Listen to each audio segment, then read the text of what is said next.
Hello everyone, Assalamu alaikum. How are you all? I hope you are well. Welcome back to my channel in this new video. Today's video, how to apply a layer marks perfectly in Photopea software. So get it started. At first, open the Photopea software. Now you can see apply a layer marks perfectly. Now we going to the file menu option, then click.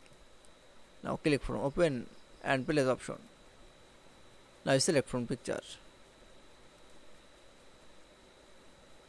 Now click on open option.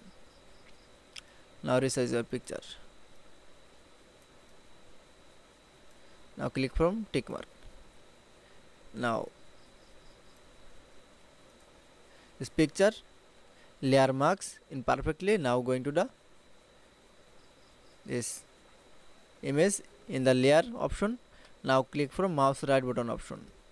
Now we click from clipping marks option.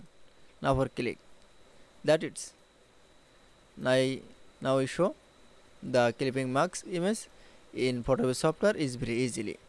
I hope to enjoy the video. Please like, comment, share and subscribe my channel. Thanks for watching.